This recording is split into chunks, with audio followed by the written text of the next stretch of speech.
and thanks everyone for joining us today.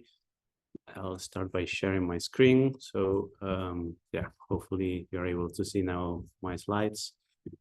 Yeah, so basically today I would like to introduce you to our Masters in Nature-Inspired Solutions here at UCL. And I would like to do that by showing you some examples of how nature is inspiring engineering, how we are researching and coming up with new technologies here at UCL that are inspired by engineering. So, well, first of all, we are UCL, we are University College London, and we are also call ourselves London's Global University. We were established in 1826, so almost 200 years ago.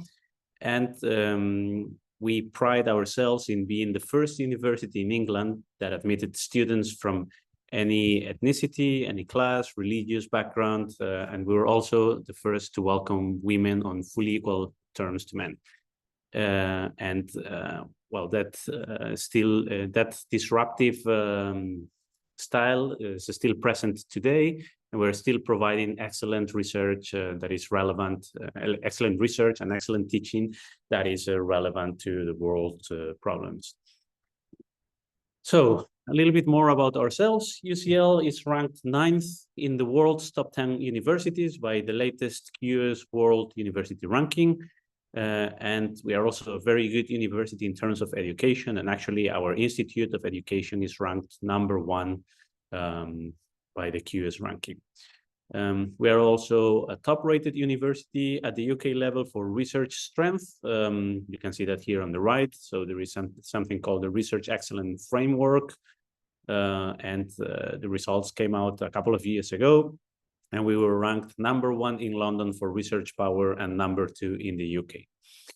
That excellence in research also reflects in the awards that our researchers receive. For instance, we have around 30 people who are or were students or academics at UCL that have been awarded Nobel Prizes, with the 2 most recent additions being announced just a couple of months ago in October. So a little bit more specific about the Nature-Inspired Solutions Masters. Well, we are located at the UCL East campus. So this is a campus on the east side of London, close to the Olympic Stadium. And you can see here some pictures of the building where we are based. This is a more general perspective of our campus. So the building that you can see here on the right side, that's where we are located. And this UCL East campus is a campus that opened over a year ago, and it also reflects the traditional disruptive thinking that UCL has had. So the way this new campus was designed is that it was thought as a hub for education, culture, arts, and commerce. And the idea was that it would only focus on collaborative and cross-disciplinary topics. So to establish this building and the programs that we teach in them, 9 UCL faculties came together to establish around 60 new interdisciplinary programs. Some of them, you can only find them in the UCL. And this building is also the home of the Manufacturing Futures Lab, which is a multidisciplinary research and teaching hub where we research on how to deliver the sustainable products and manufacturing processes of the future. And this MFL name is important for you to remember. I'll be talking about this a little bit later. But this lab is actually the lab that houses the research activities that we teach in this Nature-Inspired Solutions Masters. So we are the Chemical Engineering Department, and we are part of the Faculty of Engineering Sciences here at UCL. And our department is ranked as 5th in the UK by the latest rankings.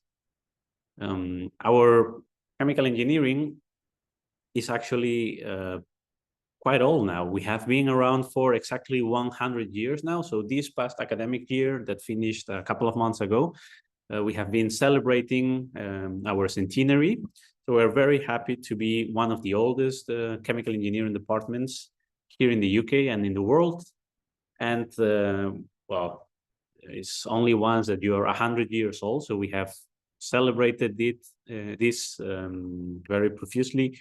So I encourage you to check a special video that we created with all the contributions that our department has had to science and technology in the past century, and also some brochures that we prepared covering our history. So all of these, you can find them on our website, and I encourage you to check them.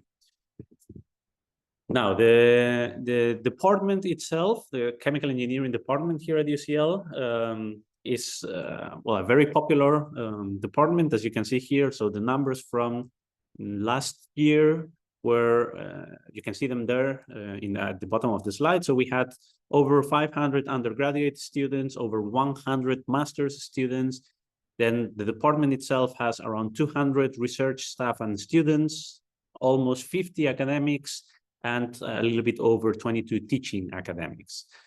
Our teaching activities encompass several programs. We have 5 MSc programs that are spread across UCL East, which is the campus where our Nature-Inspired Solutions Master is. But we also have a few programs as well in UCL Bloomsbury, which is another campus of UCL sitting in the center of London. We have also doctoral programs, Bachelor of Engineers, Masters of Engineers. And if you want to learn a little bit about the modules that we have in our programs, some of the research that we do, I encourage you to check our YouTube channel, where we have several taster lectures that I'm sure you will enjoy a lot.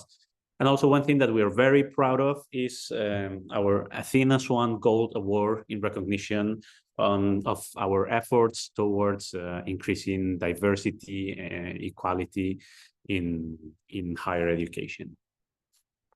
Well, research is a core activity in our department, and we classify our research in 6 terms, in 6 topics, sorry. So you can see them here in this slide. So we have catalysis and reaction engineering, electrochemical engineering, molecular and engineering thermodynamics, multi-phase systems, product and process systems engineering, and of course, nature-inspired chemical engineering, which is the seed of the program that we will be describing today. Besides our research themes, we also have 3 research centers. So one of them is the Center for Nature-Inspired Engineering, which, as you can imagine, is actually the seed of the program that we are discussing today.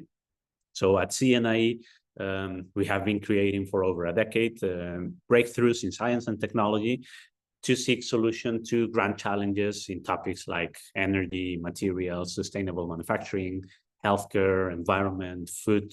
So all these things are, all these grand challenges are things that we like to address at CNIE, and our research is always directed towards providing technological solutions that allow us to meet our sustainability targets for those grand challenges.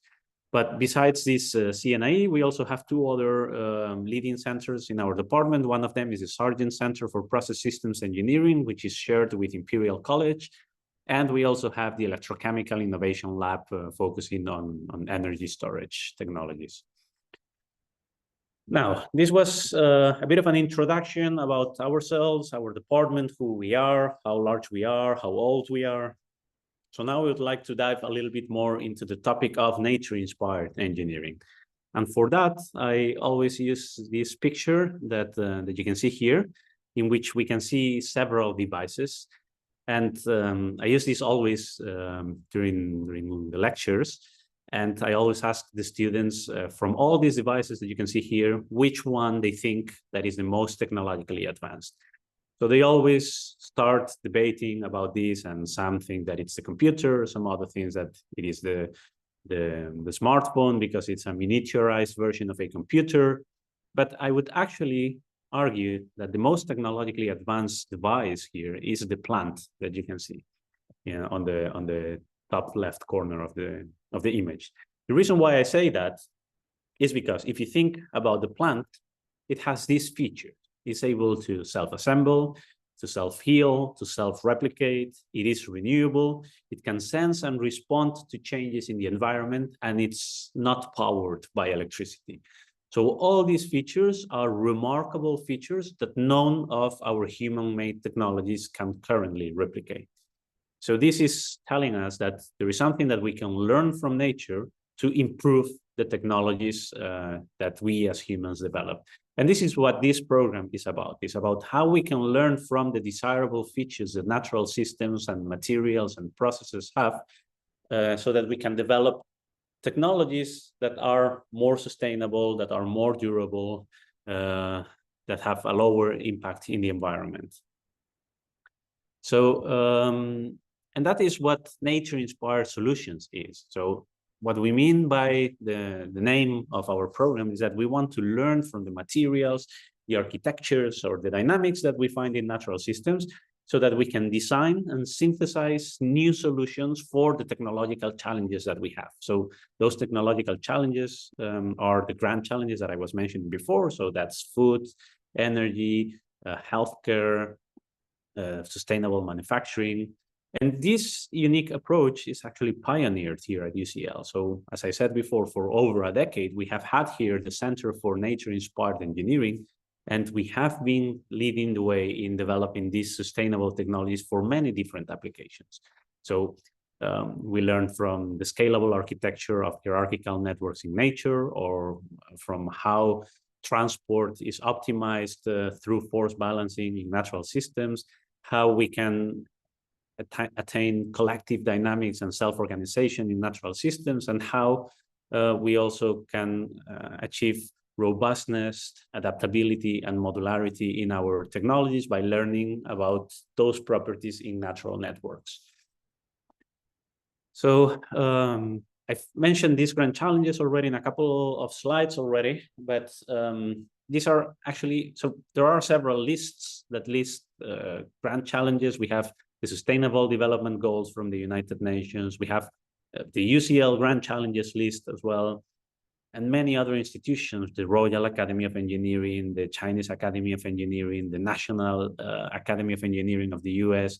So all these institutions have come up with different lists of pressing, urgent challenges that we need to address. And as I said, that encompasses things like food, water supply, energy supply, sustainability, circularity. So all these things are urgent, pressing problems. And these are actually the problems that motivate us. These are the problems that we like to research, the problems that we like to address. And these are the problems that we will be discussing during this one-year master's program. Now, for you to get a better understanding of what we mean by nature-inspired solutions, I thought of compiling here several examples of technologies that have been developed here at CNIE, so that you can have a better understanding of what are the things that you would be learning about in our program during this MSc Nature-Inspired Solutions. So if you remember a couple of slides ago, I mentioned 4 desirable properties of natural systems. And I will be giving examples now in the next few slides of how those 4 desirable properties in natural systems have allowed us to design more sustainable technologies for different kinds of applications. So the first example that I wanted to show you here is an example related to the hierarchical networks that we find in, for instance, trees.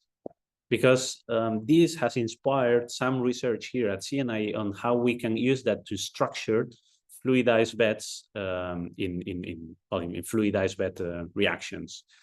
So if you think about a tree, you can see that the tree has this branching, this fractal structure from stems to leaves.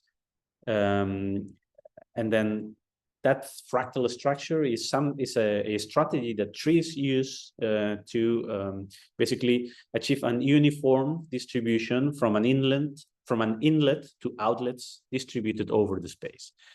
So this way of the tree supplying nutrients throughout its entire structure has inspired the development of fractal injectors, like the ones that you can see here under nature-inspired concept.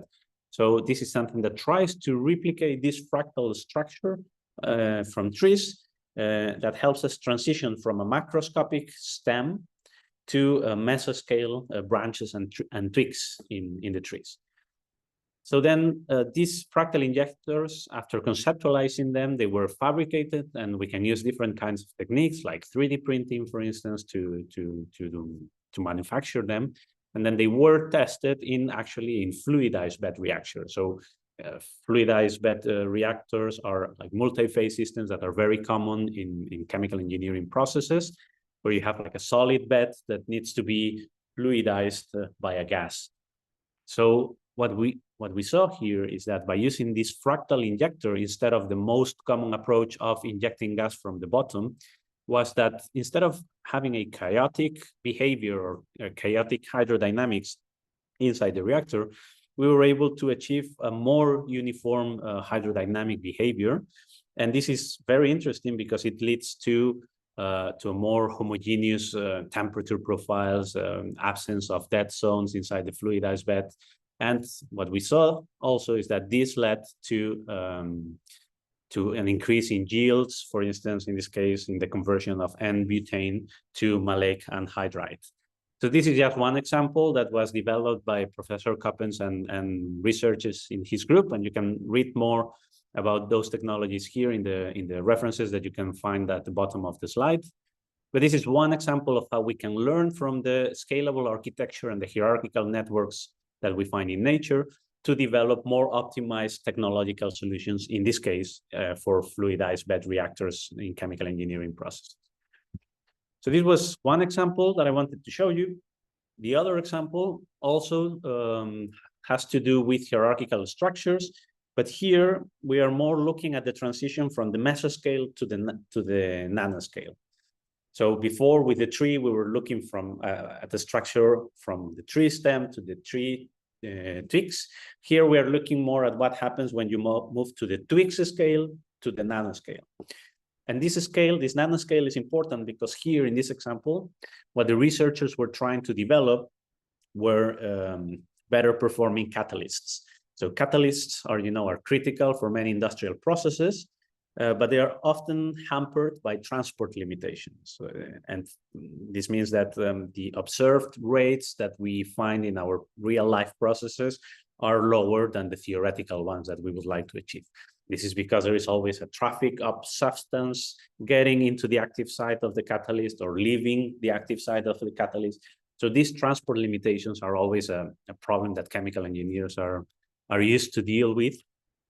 And in this case, what the researchers did was looking at the leaf venations, so the veins that we find in leaves, because they transition from the fractal structure that we were discussing before to more uniform channels that allow the leaves to supply the cells so that they can carry out photosynthesis at the nanoscale, right? So this transition from mesoscale to nanoscale inspired the design of zeolites, in which the researchers played with things like the size of zeolite nanoparticles, the overall porosity of the catalysts that they were creating, the average pore size. So they played with these different parameters, and they applied this to synthesize hierarchically structured zeolites within mesoporous silica to develop a catalyst that was used for the ethylation of benzene, which showed better results than other configurations of the catalyst. So this is, again, another example of how, by looking at how nature has solved a problem, in this case, how to supply oxygen and nutrients to all the cells in a leaf, how we can use that solution that nature has developed to develop better performing catalysts for a chemical engineering process. Another example that I wanted to show you, again, deals with hierarchical networks. In this case, researchers were looking more at the fractal structure that we find in lungs. The reason for that is that in this case, what the researchers were trying to do was to develop scalable fuel cells that would make an optimal use of electrocatalysts to maximize current and power density. So as you might know, in fuel cells, they reminded researchers of a phenomena that happens in lungs, which is an air to liquid transfer, right? So lungs are able to achieve a uniform oxygen distribution throughout their structure, and they have also evolved in a way that allows them to do this or to carry out this oxygen distribution at minimal metabolic energy expenditure. And they do that by following a cube power law fractal structure. So we don't need to enter into the details of what that means, but basically what I would like you to take out from this slide is that researchers try to mimic the structure that they find in trees and how trees, in lungs, and how lungs are able to distribute oxygen throughout the structure so that then oxygen is distributed to the bloodstream. And they use that to develop better fuel cells. So they play a little bit with the fractal structure that you find in lungs, and also with the mesoscale to nanoscale transition in electrocatalysts that we saw in the slide before for zeolites. So by playing with all these different features, researchers were able to develop fuel cells with superior catalyst efficiency, minimal pressure drop, and a robust and scalable operation. So these were some examples that I wanted to show about how hierarchical networks in nature can inspire the development of new human-made technologies. I would like now to move to a different type of phenomena that we find in nature. In this case, force balancing, and how that can optimize transport of properties and functionalities of, for instance, in this case, enzymes. So in the example that I'm showing here now, researchers took inspiration from chaperonins. So chaperonins are structures in nature that use steric confinement and stabilizing electrostatic interactions that help in folding proteins. And as you might know, properly folded protein is critical for that protein or that enzyme to function properly. So if it's unfolded or partially folded, it might not work well. So we need enzymes to be properly folded so that they can carry out their biocatalytic function. In nature, this is achieved sometimes by thanks to the help of chaperonins. So what researchers did in this case was inspired by this confining that chaperonins have. They developed confined or mesoporous silica structures in which they introduced enzymes inside each pore channel. And what they saw is that by tuning the diameter of those channels, they could really control the catalytic role of a few enzymes. So in this case, we are showing an example with lysozyme, but they also tried myoglobin. And what they saw is that more tightly fitting pores led to higher stability and higher catalytic activity that was superior to that the free enzyme would have when in solution. So this is another example of how a phenomena or a process that we find in nature can inspire human-made technologies, in this case, a biocatalytic reaction. Another example that I wanted to discuss is the anti-fouling or the development of anti-fouling microfiltration membranes. And here in this case, what researchers used as inspiration was the membrane of cells. So all of our cells, for instance, the ones that you can find in kidneys, they can filter up to 140 liters per day of protein-free urine from blood. So this is a huge volume, and the interesting thing about this is that they do that without accumulating fouling on the surface of cells, right? So this is fouling is a problem that we have in many industrial processes, in which we have like layers of waste products or of contaminants building up on the surface of the membranes that we use to filter. And what the researchers here did was looking at the structure of cell membranes and use that to create similar structures in the membranes that are used in microfiltration devices.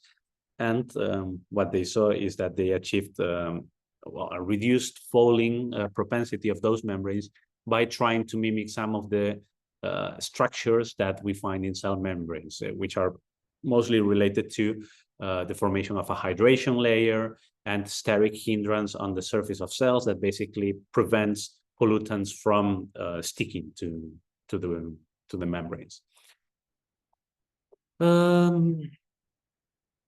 Another example is dynamic self-organization. So this is another mechanism that I mentioned in the first slides of this presentation. So in this case, what researchers were doing was looking at the self-organization that you can find in natural systems like dunes or beach, or even on tea when a cup vibrates and you see those waves emerging on the surface of tea. So these regular patterns happen when you have fluid perturbations on solids, like for instance wind on dunes or water on beach sand, and this inspired researchers to try to stabilize the chaotic hydrodynamics in fluidized bed reactors. So what they saw is that in a fluidized bed reactor, if instead of supplying gas at a constant flow from the bottom, they do this in an oscillatory way, they saw that the fluid was transitioning from fully chaotic to self-organized. And of course, as I mentioned before, like having a more structured or a more organized flow in fluidized bed reactors leads to better performance or higher yields in those reactors. So this is another example of how another phenomena allows us to organize or to develop a better technology by organizing the flow in fluidized bed reactors. Note that we talked about fluidized bed reactors, a couple of examples before. In one case, we were talking about organization in space, so having a more stable hydrodynamic behavior. In other cases, in this case, we are talking more about having a organized flow in time. Okay, so something that over time, thanks to these regular oscillations in the flow, it gets organized. And one last example that I wanted to show you is about how we can take inspiration from networks that we find in natural ecosystems to develop better solutions, in this case for a biomedical problem. So there are different types of networks. So we have very regular networks or very random networks. So networks are systems of multiple components that are connected somehow among them. So sometimes those connections can be very regular and sometimes very random. But what we see is that in many natural systems, like ecosystems or many materials as well, we have what we call small world networks. So those networks are defined by some hubs having a high average clustering, and then we have also a low average distance between nodes. So by taking inspiration from that, what some researchers here at CNIE are currently working on is developing better materials for cancer treatment, for immunotherapy. So what these researchers saw is that fibroblastic reticular cell networks, which are networks that you can find in lymph nodes, have this small world topology. So these structures that we find in our body, where our immune cells are trained to fight cancer, they have this small world topology. So what these researchers are trying to do now is to develop new materials that have topologies that are inspired in this small world propensity of natural networks, to develop materials that can help us in enhancing the activation of cells for immunotherapy, for fighting cancer. And then one last example that I wanted to show, which is related to the research that my group develops, is also on protein-based biopolymers. So here in this case, we are talking again about about multiple of these phenomena that I mentioned before, like self-assembly, dynamic self-organization, force balancing. And we use all those phenomena or those interesting properties from nature to develop new materials, new sustainable bioplastics. So imagine that we have a natural protein that is able to tolerate very high stress but very low strain, and another one that can tolerate very high strain but only a very low stress. Well, thanks to synthetic biology, to recombinant DNA technology, we can now create new sequences of proteins that basically merge the properties of protein A and protein B, and we can have then a microbe synthesize those proteins for us. This is because the properties of proteins are defined by the genetic sequence that encodes for those proteins in the organisms that produce them. So because now we can very easily manipulate the genes of these microorganisms, we can actually change those genes so that microorganisms express new proteins that are not natural, but are inspired by natural proteins. So for instance, one thing that we work a lot in my team is the development of what we call silk elastin-like proteins, in which we combine the elasticity of elastin, which is the second most abundant protein in our body, and also a protein that confers our tissues with a high elasticity. And we combine those mechanical properties with the toughness that we find in silk materials, which I don't have time today to explain that in very much detail, but silk is a very tough material. It's able to deform and recoil back without breaking. It's actually tougher than steel, for instance.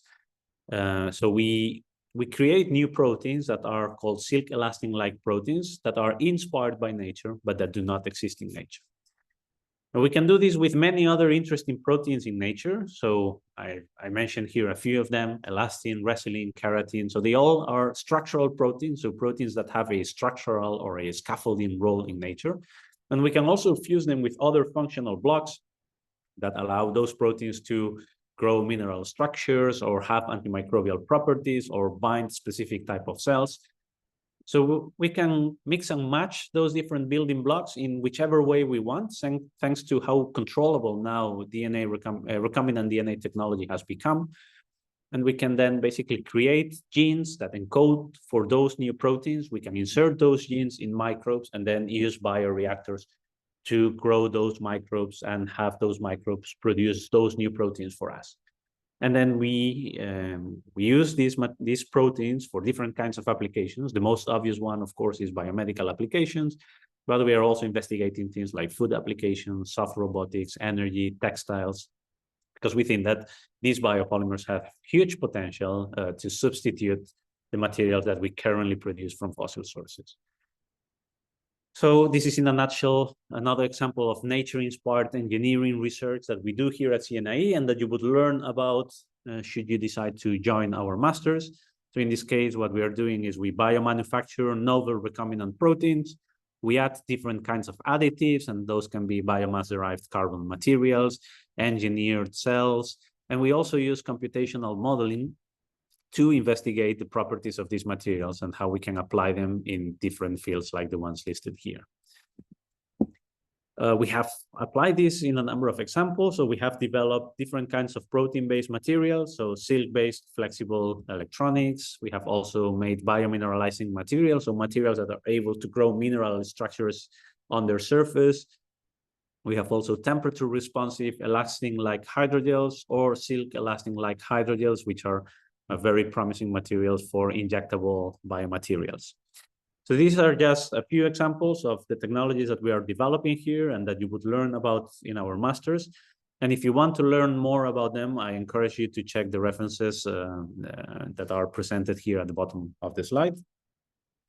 So I think hopefully with these few examples that I have discussed, you have now a better understanding of what are the kind of techniques, what are the kind of technologies and areas in which you will be working during this Masters in Nature-Inspired Solutions. So this is a one-year postgraduate program, and I hope this is clear now after all the examples that I have given, but it's a research-related teaching. So all the teaching that we deliver in the modules, we try to always go back and connect it to research that we are doing here or elsewhere, and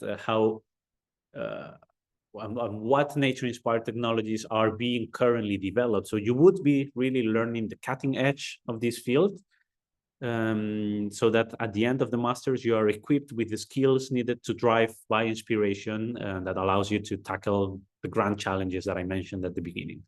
So we think that if you decide to join this program, this will give you an unique competitive edge that is increasingly being demanded in R&D, in entrepreneurship, in industry. So at the end of this year, you will be able to implement or learn how to implement fundamental principles from nature. And those are the hierarchical networks that I mentioned before, the self-assembly, the force balancing, the networks, the small world networks. So all these things, you will learn about them and learn how to implement them to design better technology. So you will learn when and where it makes sense to use a nature-inspired solutions methodology to help in improving a technology. You will do that by working in interdisciplinary teams. So this is a program based on a chemical engineering department. So it has some component of engineering, of course, but in previous cohorts, we have had students from many different backgrounds. We have had bioinformaticians, chemists, physicists, architects. So we really welcome any discipline as long as you have a background on science or engineering and you're interested in learning how to implement nature-inspired solutions. This program is for you. And by joining it, you will also develop leaderships in solving practical engineering and design programs. You will acquire soft skills by presenting your work in different types of formats, learning how to plan, manage, and deliver also a research project.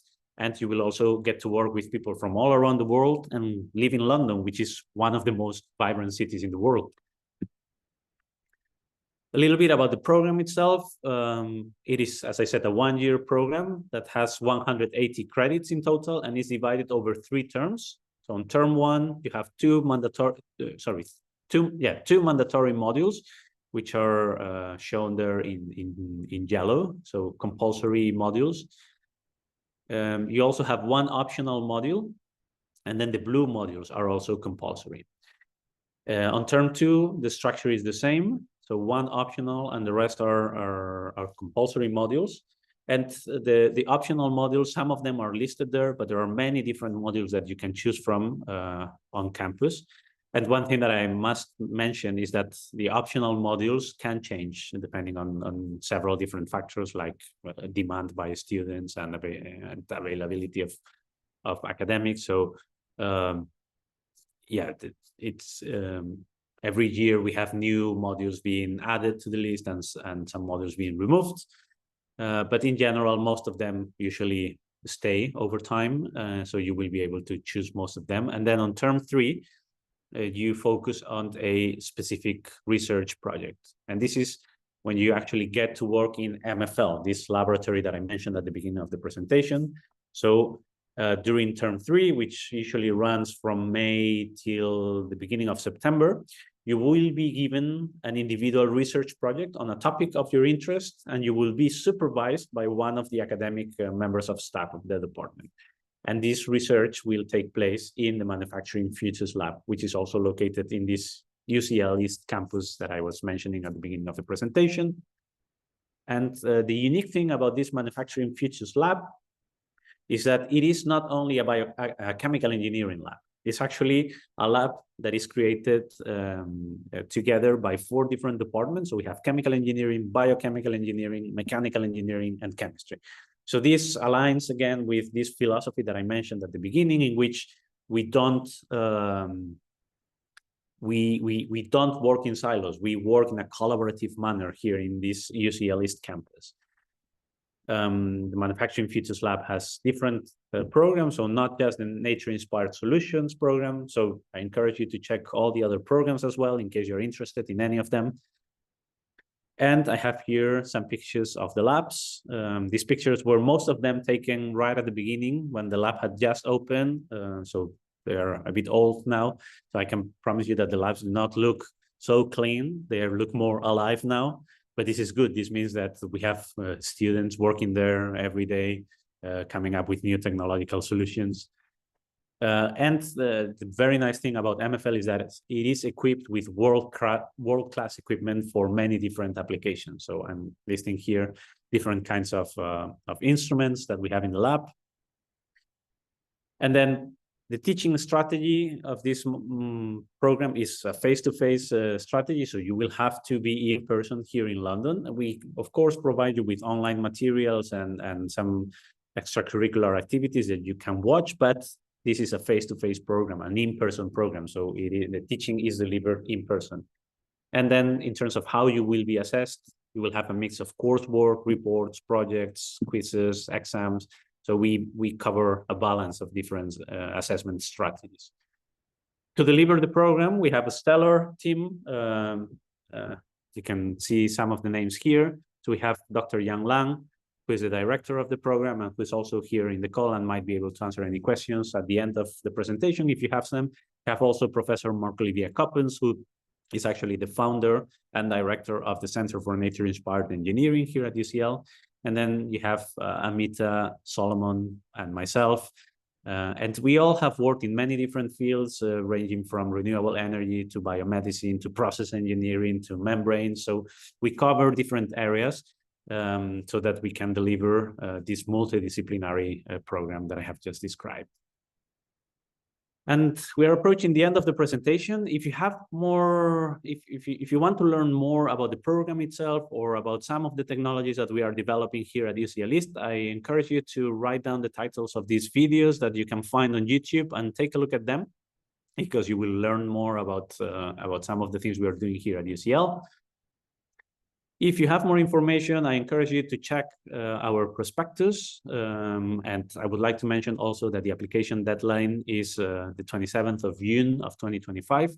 If you have any questions, please reach out to us. We will be very happy to assist you in the process in case you want to apply. So reach out to the department in general or to the program director in particular. You have the email addresses there. We also have several upcoming events, both online and in person. So some of them are listed there. And I think that's all. We are looking forward to seeing you at London and at UCL. Thank you very much for your time. And now, if you have any questions, I think we have a few minutes still left for you to ask and talk to us. So thank you very much.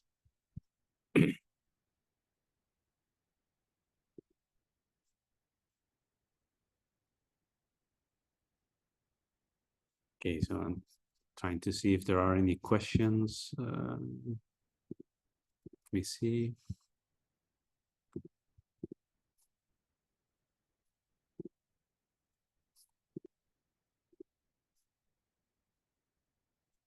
Okay, so there is one question from the audience. They are asking how many students this MSc has each year.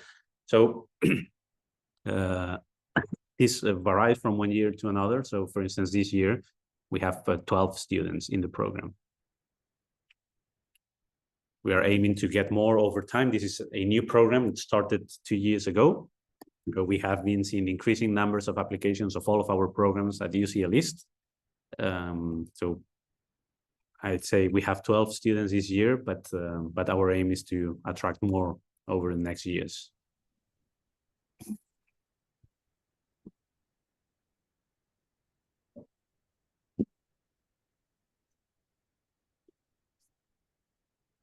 Any other questions?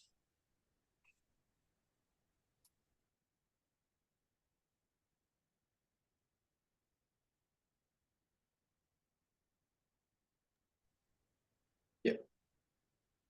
Thank you, Diego, for the nice introduction. Hi, everyone. My name is Yang Lang. I'm a social professor in the Department of Chemical Engineering, and I'm now also serving as the director of the Nature Inspired Solution MSc. Just to add to Diego's answer to the question, yes, we are aiming to reach the plateau of 22 students in 5 years. So we're now having 12 students for this cohort.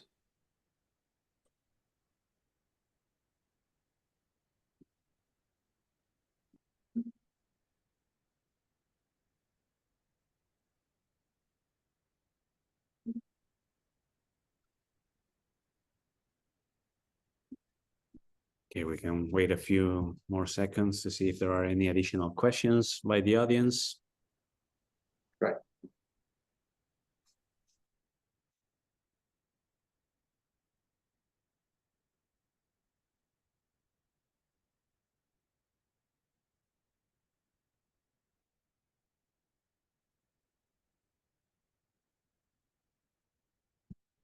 Okay, well, if there are no questions, then perhaps we can finish the meeting for today. But yeah, thank you very much to everyone who joined. Yeah, as I said in the last slides, we are always very happy to chat to students if they are interested in joining the program. So I really encourage all of you to reach out to the department or to Yang himself. And yeah, we will all be very happy to guide you through the process in case you're interested in applying to this program. So please do not hesitate to contact us. We will be very happy to assist you. And yeah, we are looking forward to meeting all of you next year in London. Yang, I don't know if there is anything that you would like to say to finish the meeting. Right. Just like Diego mentioned, if you have any questions about the program and also about the whole process of admission, just let me know by email. You can drop me an email. We can have a follow-up discussion on Teams or in person if you have any questions. Thank you, Diego. Okay. Thank you, everyone. Have a good rest of the day. Bye-bye.